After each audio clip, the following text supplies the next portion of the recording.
Welcome to The Explainer. Today, we're cracking open the latest financial report from India's largest stock exchange, the NSE.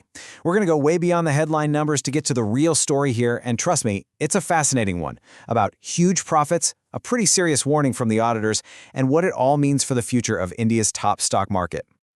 Okay, so here's how we're going to break this down. First, we'll hit the big number everyone wants to see, the profit. Then we'll peel back the layers and see how the NSE actually makes its money. After that, we'll get into a surprising warning from their own auditors, see this incredible billion-dollar balancing act, and then we'll wrap it all up with a quick financial health check. All right, first things first. Whenever you look at a company's report, there's really only one question that matters at the start. Did they make any money? So let's get right to it. And boom, there's the answer. For just a 6-month period, the NSE pulled in a profit of over 5,000 crore rupees. I mean, that is just a colossal number. But what's even more interesting is the story of how they got to that number, because it's definitely not as straightforward as you might think. So, 5,000 crores in profit. Yeah, that's impressive. But to really get a feel for the business, you've got to ask, where's all that cash actually coming from? Let's take a look under the hood at the NSE's business model. Just look at this breakdown. What's absolutely striking here is how one piece of the pie just completely dominates everything else. A massive 85% of the NSE's revenue comes straight from its trading services. That's the engine of the whole operation. Everything else is just a fraction of that. And this really shows you the engine room of the exchange. Trading services, that's their bread and butter. It's the small fee they collect every single time a trade happens, plus fees for companies that want to be listed. Then you've got clearing services. This is the critical plumbing in the background that makes sure when you sell a stock, the money actually shows up. It makes the whole market work. Okay, so the main business is clearly a money-making machine. But when you dig a little deeper into this report, the independent auditors, PricewaterhouseCoopers in this case, they have something really important that they want everyone to see. What you're looking at here is the official auditor's report. You can think of it like a report card for the NSE's accounting. Now, for the most part, they got a good grade. The auditors say the numbers are true and fair.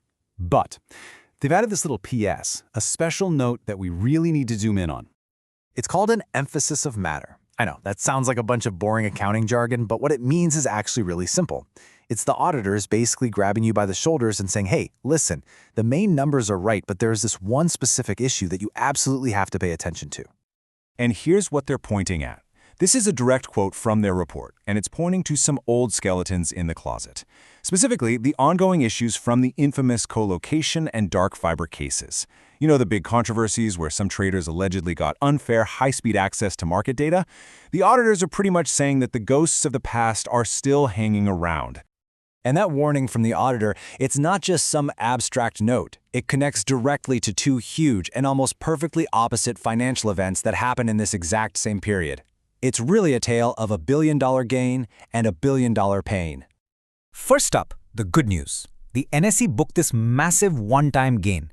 They cashed in over 1,200 crore rupees just by selling off a piece of an investment they had. That is a huge, clean profit that goes straight to the bottom line. But then, you have the bad news. In the very same period, they set aside an almost identical amount, we're talking nearly 1,300 crores, as a provision. What's a provision? Well, it's money they're basically putting into a rainy day fund to cover potential cost from those exact same legal cases the auditor just warned us about. I mean, you can't make this stuff up. It's an incredible financial coincidence. You have this massive one-time cash injection from selling an asset, a huge boost, and then, in the same report, that gain is almost perfectly canceled out by a huge provision to deal with the fallout from past mistakes. The past is literally paying for itself here. So, with these incredibly powerful forces pulling in opposite directions, a super profitable main business, a huge one-time gain, and an equally huge legal provision, it kind of makes you wonder, right? Just how financially stable is the NSE, really? Let's zoom out and check out the balance sheet. And the balance sheet tells a very, very clear story. This company is a financial fortress. It's sitting on almost 74,000 crores in assets, and its total equity, which is a key measure of its net worth, is a staggering 26,000 crores. It is built like a tank. So let's tie all this together. The big takeaway here is that the NSE is kind of a tale of two companies right now. On one side, you have this incredibly profitable core business that's just a cash machine. But on the other, the shadow of its past is still very real, and it's having a direct billion-dollar impact on the books today. The most amazing part, though, is that the company is so financially resilient it can absorb these massive hits and just keep moving forward. And that leaves us with this final thought. This whole report feels like you're watching a company with immense financial strength, actively using that strength to clean the slate and settle its past. So the really big question this report brings up is, once the past is finally put to rest for good, what comes next for India's undisputed market leader?